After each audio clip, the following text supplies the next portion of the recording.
Hi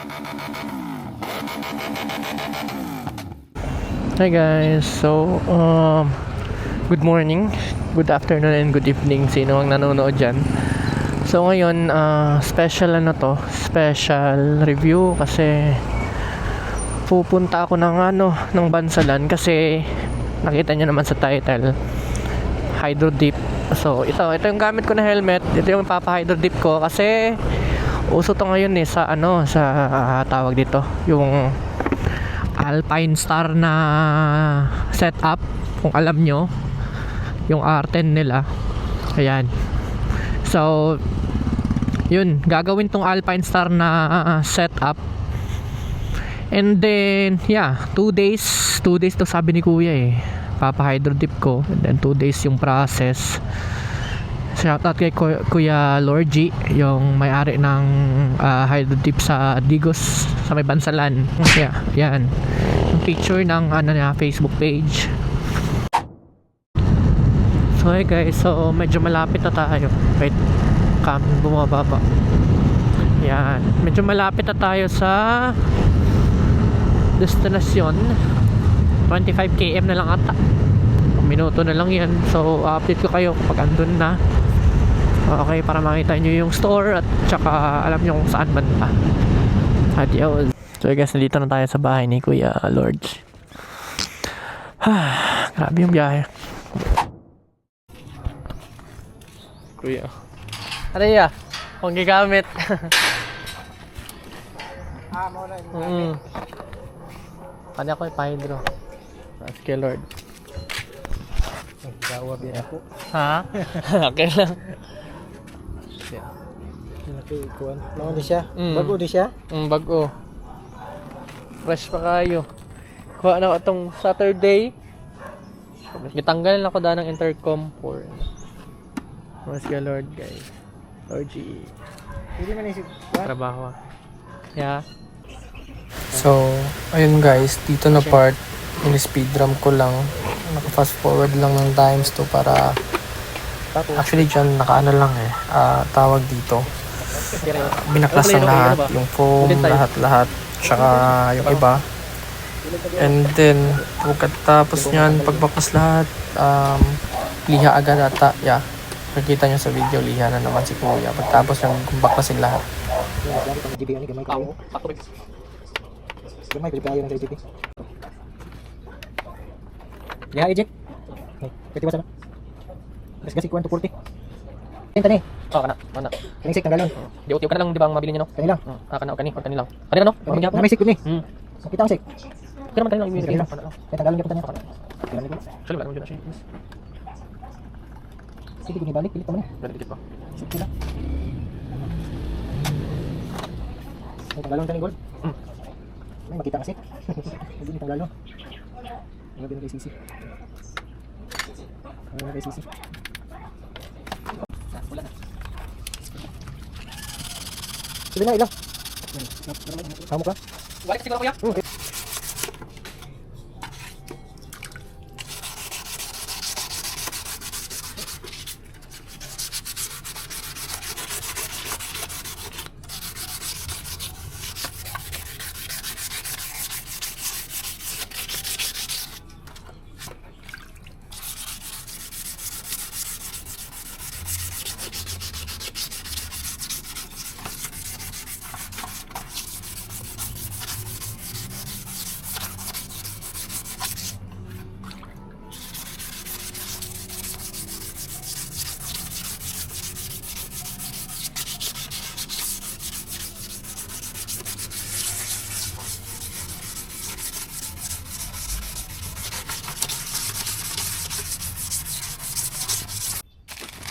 Tapos ayun, pagtapos ng liha, naghanap na si Kuya ng yung carbon na design ata, yung layout. And then pagtapos ng layout, ayan, sinusukat ni Kuya, nilalagyan ng tape para yung each side niya is talagang solid yung pagkakalagay ng ng hydro dip para hindi kumalat yung sa kabila. Ganun siya. So, ganun lang naman dito sa process na first step ni Kuya. Liha, Tapos, ayan, lagyan ng cover. Actually, dito, I think nagkamali ako ng pag-compile ng video eh. Pero ayan, pinaitim niya muna na parang matte something. Kasi nandiya yan. So, ayan, pinormahan na lang. Sa tignan nyo na lang.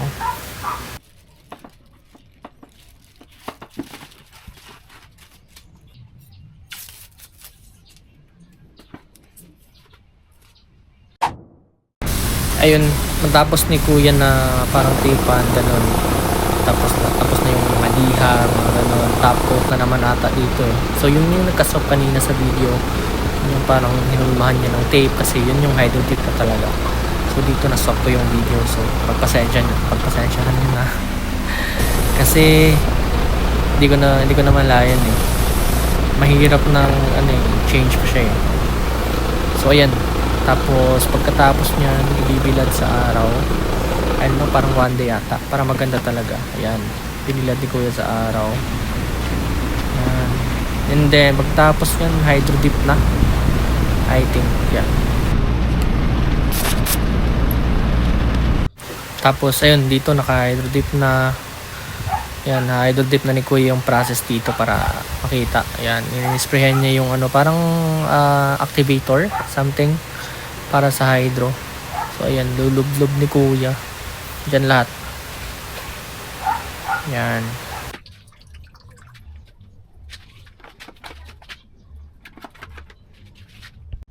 Matapos nyan, kabila na naman ata. Yeah. Yan yung parang carbon na design.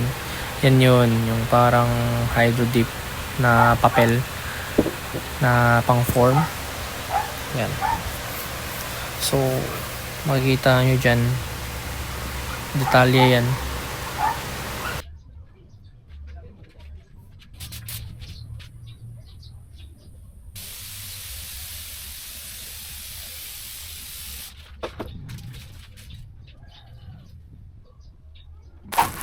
Ayun, tapos dito is tapos na yung hydro dip. Yan, binabasa muna ni kuya. And then after nyan, parang top coat ata. Yeah, I'm not sure, pero parang top coat.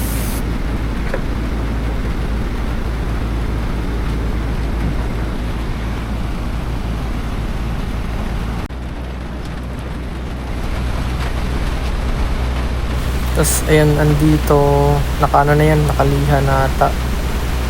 Then ito top coat na yan ni kuya. Tapos ang top coat, yan yung labas niya.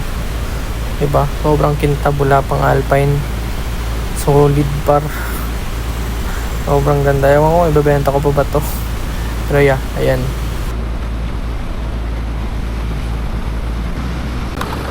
Tapos ayan guys, tapos na yung top coat. 6 layers, ewan ko, parang 6 layers yun eh. I'm not sure ha. Pero madami talaga daw nilagay si kuya para makapal. Tapos ayan, binabaking spray na naman. Blower. Tapos linilisan. Kasi ilalagay na ata yung alpine. Pero magpapagawa muna sa sticker shop. Kasi pupunta pa si kuya sa sticker shop. So ayan yung shell niya. Kasi yung tapos na siya. Tapos liha na naman ng, awan ko ilang grit yan. Pero alam ko manipis na yan na grit. So ayan siya. Bibigla na naman yung magiging na naman mukha niyan. Yun. Parang naging matte ulit. Pero ganyan talaga yan guys pag niliya mo. So pupunta si kuya sa sticker shop para matrabaho. Tapos masukat yung tamang laki ng ng sticker. So yun.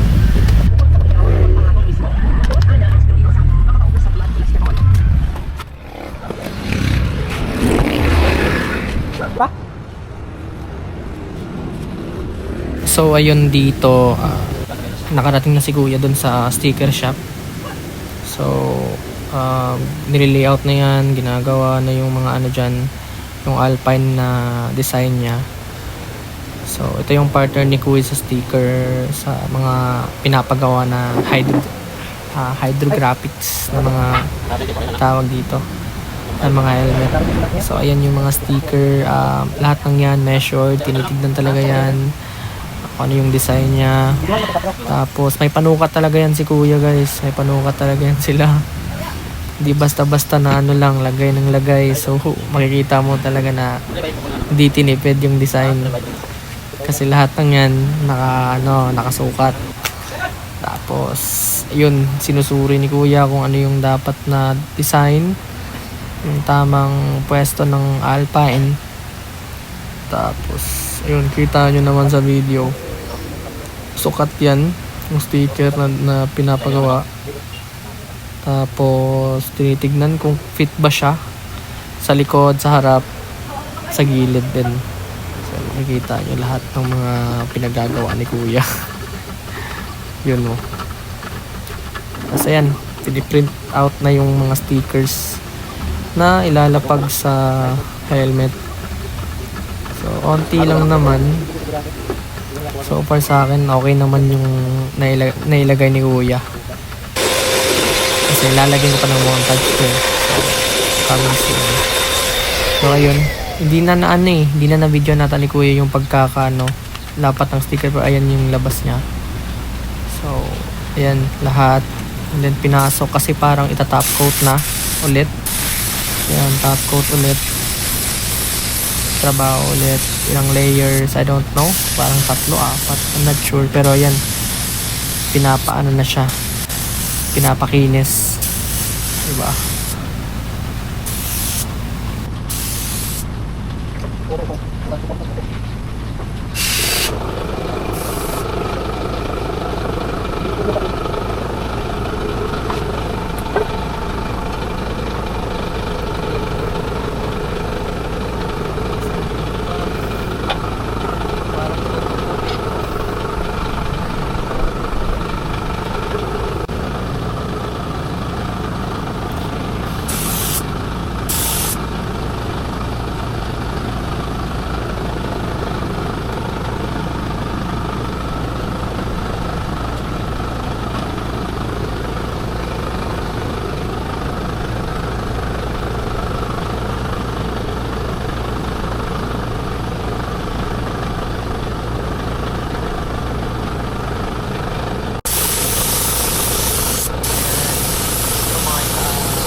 Natapos na lahat yan, yung spoiler sa likod, pinapadikitan na lang para ready for pick up na lang, kasi kukunin ko na lang yan kay kuya. Mga ganyang oras guys, papunta na din ako dyan, pabalik na ako ng Bansalan kasi 7 days na, and na-timingan kami kaya naging 7 days kasi sobrang lakas ng ulan yan.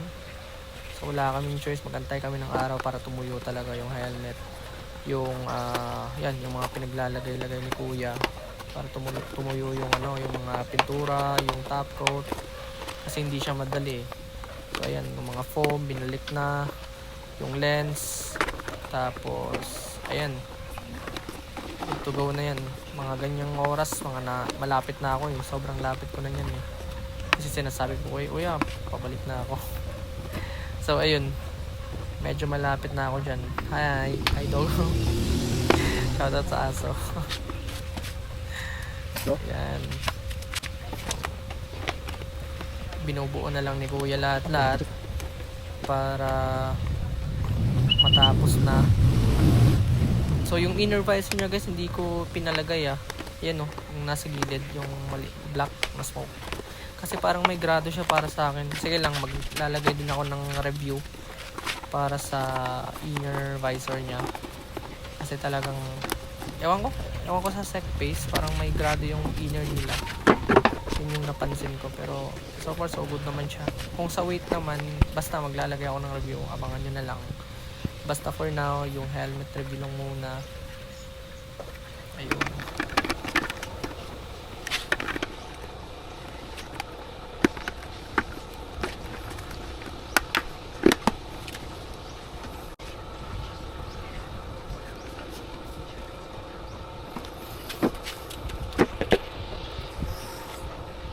Yupo.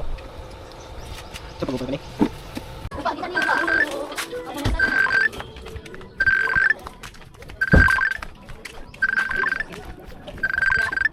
Nakuha na mo? Ano kita na mo? Guys, nagkita na kami ni kuya. So ayan, lahat process niya, sobrang satisfied ko sa pagkagawa. Parang Bisa totoo. Bison. Ano. Kasi nung wala pa kasi aftermarket ano eh. So, ayun. Lahi na itong sa kuwan. Yeah, Bayad lahat na tong sa- lang. Kaya ba ni? So, PM nyo, Carbon Lordy, Hydrograph. Itong sa nga na ngayon May yung ship kopyahan. din guys so huwag kayong mag-alala. Ay, gaya, dito po din, no? yan. Asan nagtitira? So, yun. Yun lang lahat guys. Thank you so much. Bye Pero bye. original na siya. Original LGB.